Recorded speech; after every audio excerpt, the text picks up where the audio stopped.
तो इससे मैंने पहले आपको उषा और अनिरुद्ध थे, कृष्ण भगवान के नाती, और उषा थी बल की नातिनी। इन दोनों का विवाह संपन्न हो चुका है। इसके बाद में बलराम जी भगवान का ब्रजगमन की कथा सुना रहा हूं। तो सुखदेव जी कहते हैं कि परीक्षित, भगवान बलराम जी के मन में ब्रज के नंद बाबा आदि स्वजन संबंधियों से मिलने की बड़ी इच्छा और उत्कंठा थी। अब वे रथ पर सवार होकर द्वारका में नंद बाबा के ब्रज में आए। इधर उनके लिए ब्रजवासी गोप और गोपियां भी बहुत दिनों से उत्कंठित थी। उन्हें अपने बीच में पाकर सबने बड़े प्रेम से गले लगाया और बलराम जी ने माता यशोदा और नंद बाबा को प्रणाम किया। उन लोगों ने भी आशीर्वाद देकर उसका अभिनंदन किया। यह कहकर कि बलराम जी तुम जगदीश्वर हो, अपने छोटे भाई श्री कृष्ण के साथ सर्वदा हमारी रक्षा करते रहे। उनको गोद में ले लिया और अपने प्रेम आंसुओं से उन्हें भिगो दिया। इसके बाद बड़े बड़े गोपों की बलराम जी ने और छोटे छोटे गोपी ने बलराम जी को नमस्कार किया। वे अपने आयु मेल जोल और संबंध के अनुसार सबसे मिले जुले और ग्वाल वालों के पास जाकर किसी से हाथ मिलाया, किसी से मीठी मीठी बातें की, यानी जो जिस उम्र का था वैसे ही उनसे मिले। बड़ा हुआ तो चरण छुए, बराबर का हुआ तो हाथ मिलाया, छोटे हुए तो उनको आशीर्वाद दिया। ऐसे सभी से वो मिलकर खूब हंस हंस कर गले लगाया। इसके बाद जब बलराम जी थकावट की दूर हो गई, वे आराम से बैठ गए, तब सब ग्वाल उनके पास आए। इधर ग्वालों ने कमल नयन भगवान श्री कृष्ण के लिए समस्त भोग स्वर्ग और मोक्ष तक को त्याग रखा था। बलराम जी ने उनके और उनके घर वालों के संबंध में कुशल प्रश्न किया। तब उन्होंने प्रेम गदगद वाणी से उनसे प्रश्न किया, और बलराम जी, वसुदेव जी आदि हमारे सब भाई बंधु सकुशल हैं, तो अब आप लोग भी स्त्री पुत्र आदि सदा रहते हो, तो बाल बच्चेदार हो गए हैं। कि परीक्षित, सुखदेव जी कहते हैं कि परीक्षित, भगवान बलराम जी के दर्शन से उनकी प्रेम भरी मन से गोपियां निहाल हो गईं। उन्होंने हंसकर पूछा, क्यों बलराम जी, नगर नारियों के प्रभु वल्लभ श्री कृष्ण अब सकुशल तो है ना? क्या कभी उन्हें अपने भाई बंधु और पिता माता की याद आती है? क्या वे अपनी माता के दर्शन के लिए एक बार भी यहाँ आ सकेंगे?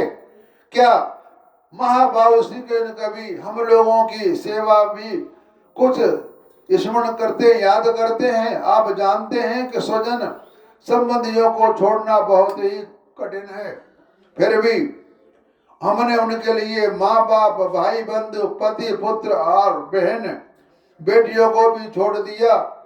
परंतु प्रभु, ये बात तो बाद में हमारे सौहार्द और प्रेम का बंधन काटकर हमसे नाता तोड़कर परदेश चले गए। हम लोगों को बिल्कुल ही छोड़ दिया। हम चाहती तो उन्हें रोक लेती, परंतु जब वे कहते हैं कि हम तुम्हारे ऋणी हैं, तुम्हारे उपकार का बदला कभी नहीं चुका सकेंगे, तब ऐसी कौन सी स्त्री है जो अपने उनकी मीठी मीठी बातों पर विश्वास न कर लेती? एक गोपी ने कहा, बलराम जी, हम तो गांव की गमार ग्वालियां ठहरी, उनकी बातें में आ गई, परंतु नगर की स्त्रियां तो बड़ा चतुर होती हैं, भला वे चंचल और कदन श्री कृष्ण की बातों में क्यों फंसने लगी? उन्हें तो वे न चका चका पाते होंगे। दूसरी गोपी ने कहा, नहीं सखी, श्री कृष्ण बातें बनाने में तो एक नंबर के हैं। ऐसी रंग बिरंगी मीठी मीठी बातें गढ़ते हैं कि क्या कहना। उनकी सुंदर मुस्कुराहट और प्रेम भरी चितमन से नगर नारियां भी प्रेम वेश से व्याकुल हो जाती है और वे अवश्य उनकी बातों में आकर उन अपने को निछावर कर देती हैं। तीसरी गोपी ने कहा, अरे गोपियों, हम लोगों को उसकी बात में क्या मतलब है। यदि समय ही काटना है तो कोई दूसरी बात करो। यदि उस निष्ठुर का समय हमारे बिना बीत जाता है तो हमारा भी उसी की तरह भले ही दुख से क्यों नहीं कट ही जाएगा। अब गोपियों के भाव नेत्रों के सामने भगवान श्री कृष्ण की हंसी, प्रेम भरी बातें, चारु चितवन, अनूठी चाल, प्रेम लिंगन आदि मूर्तिमान होकर नाचने लगे और वे उन बातों की मधुर याद में तन्मय होकर रोने लगी।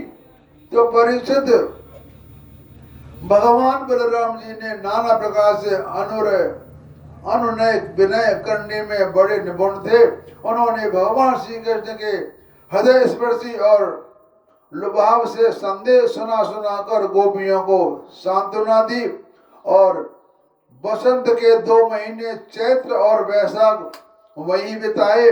वे रात्रि के समय गोपियों में रहकर उनकी प्रेम की अभिवृद्धि करते। क्यों न हो भगवान राम ही जो ठहरे। उस समय कुमुदिनियों की सुगंध लेकर भीनी भीनी वायु चलती रही। पूर्ण चंद्रमा की चांद छिड़क कर यमुना जी के तट पर उपवन में उज्जवल कर देती। तो वरुण देव ने अपनी पुत्री बाणु देवी को वहीं भेज दिया। बाणु देवी है जो है वो वरुण देव की पुत्री है। वहां एक वृक्ष के कोण से बह निकली। उसने अपनी सुगंध से सारे वन को सुगंधित कर दिया। मधुधारे की वह सुगंध वायु ने बलराम जी के पास पहुंचाई, मानो उसने उन्हें उपहार दिया हो। उस समय गोपियां बलराम जी के चारों ओर उनके चरित्र का गान कर रही थी और वे मतवाले से होकर उनमें विचर रहे थे। जब यमुना जी की प्रार्थना स्वीकार करके भगवान बलराम जी ने उन्हें क्षमा कर दिया और फिर जैसे गजराज हथनियों के साथ कीड़ा करता है वैसे ही गोपियों के साथ जल कीड़ा करने लगे।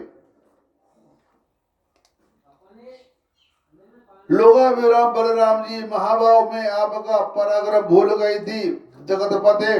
अब मैं जान गई कि आपके अंश मात्र शेष जी इसी सारे जगत को धारण करते हैं। भगवान, आप परम ऐश्वर्यशाली हैं। आपके वास्तविक स्वरूप को न जानने के कारण ही मुझसे ये अपराध बन गया। सर्वस्वरूप भक्त वत्सल मैं आपकी शरण में हूँ। आप मेरी भूल चूक क्षमा कीजिए, मुझे छोड़ दीजिए। अब यमुना जी की प्रार्थना स्वीकार करके भगवान बलराम जी उन्हें क्षमा कर दिया और फिर जैसे गजराज हथनियों के साथ कीड़ा करते हैं वैसे ही गोपियों के साथ जल कीड़ा करने लगे। सभी गोपियां जानती थी कि बलराम जी शेषनाग का अवतार हैं। जब वे यथेष्ट जल विहार करके यमुना जी से बाहर निकले तब लक्ष्मी जी ने उन्हें नीलांबर बहुमूल्य आभूषण और सोने का सुंदर हार दिया। बलराम जी नीले वस्त्र पहने लिए और सोने के माला गले में डाल दी। बलराम भगवान नीले कपड़े पहनते हैं और भगवान कृष्ण पीले कपड़े पहनते हैं। वे अंग लगाकर सुंदर भूषणों से विभूषित होकर इस प्रकार शोभायमान हुए मानो इंद्र का श्वेत वर्ण ऐरावत हाथी हो। तो परीक्षित, यमुना जी अब भी बलराम जी के खींचे हुए मार्ग से बहती है और वे ऐसे जान पड़ती है मानो अनंत शक्ति भगवान बलराम जी का यश गान कर रही हैं। बलराम जी का चित्र ब्रजवासियों की गोपियों के माधुर्य से इस प्रकार मुग्ध हो गया और उन्हें समय कुछ ध्यान ही न रहा। बहुत से रातें एक रात के सामने व्यतीत हो गई। इस प्रकार बलराम जी ब्रज में विहार करते रहे। ये मैंने आपको कथा सुनाई कि बलराम जी आकर के गोपियों को समझा रहे हैं। इसका अगला अंश में आपको अगली अंश में बताऊंगा। तब तक के लिए आपको मेरा नमस्कार।